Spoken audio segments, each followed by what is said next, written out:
Hi friends, তোমরা সবাই কেমন আছো? আশা করি তোমরা সবাই খুব ভালো আছো। আমিও ভালো আছি। দেখো, আমরা সবাই মিলে আজকে ঘুরতে যাচ্ছি, তো ছোট্ট একটা ব্লগ নিয়ে চলে এলাম। তো কোথায় ঘুরতে যাচ্ছি এটা পরে বলছি। দেখো, আমরা ট্রেনের অপেক্ষা করছিলাম কখন ট্রেন আসবে। ফাইনালি আমাদের ট্রেন চলে এলো। এই দেখো, ট্রেন আসছে। ট্রেনটার মধ্যে প্রচুর ভিড় ছিল, প্রচুর ভিড়।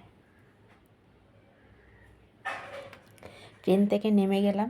তো ট্রেন থেকে নেমেই মোদি বলছে, কিরে তোর ভিডিও করা চালু? আমি হাসছি আর বলছি একদম। দেখো, আমরা সবাই মিলে আজকে ঘুরতে এসেছি চন্দননগরে জগদ্ধাত্রী পুজোর ঠাকুর দেখতে। হট করে প্ল্যানটা হলো, প্ল্যানটা আগে দিয়েই ছিল না। তো দুপুরবেলা আমরা সবাই মিলে প্ল্যান করলাম, চলো আমরা সবাই মিলে ঘুরতে যাই। তো সন্ধ্যাবেলা সব রেডি হয়ে বেরিয়ে গেলাম। এত ভিড় ছিল কি বলবো, কিন্তু ভিড়ের মধ্যেও আমরা খুব সুন্দর ঠাকুর দেখেছি। আর পুরো রাস্তায় লাইটিংয়ে আর লাইটিং। আর দুপাশে পুরো মেলার মতন বসেছিল, খাবার দাবার, বাচ্চাদের খেলনা। তো আমরা সবাই একটু বললাম একটু পেছনে একটু তাকাও, তো সবাই মিলে একটু তাকিয়ে হাসলো।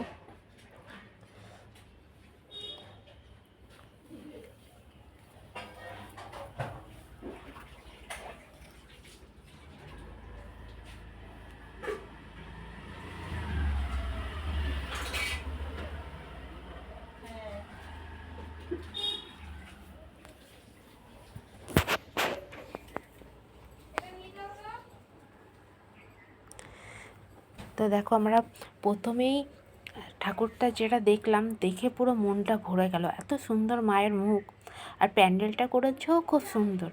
প্রথম ঠাকুর দেখেই সার্থক।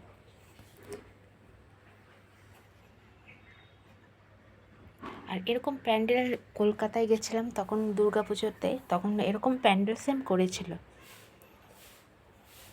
প্যান্ডেলটা পুরো ইয়েলো কালারের, পুরো লাইটিং দিয়ে ভর্তি, পুরো হলুদে হলুদ।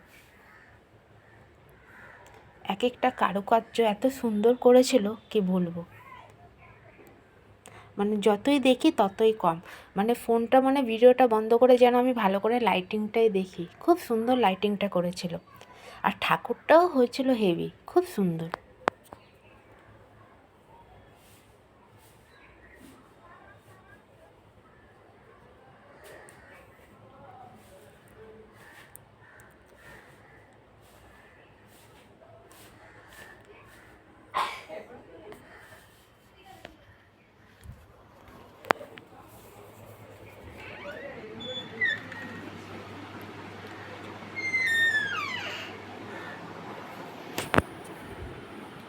তো দেখো, ঠাকুরটাও খুব সুন্দর হয়েছে।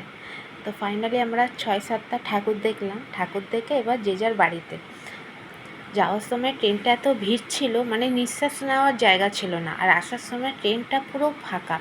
দেখো, সবাই ক্লান্তি, সবারই পা ব্যথা হয়ে গেছে পুরো। আর ওইদিকে দেখো, আমাদের দুই পুচকুগুলো পুরো ক্লান্ত। ওরাও খুব হেঁটেছে, হেঁটে হেঁটে ঠাকুর দেখেছে, তাই পুরো ক্লান্ত।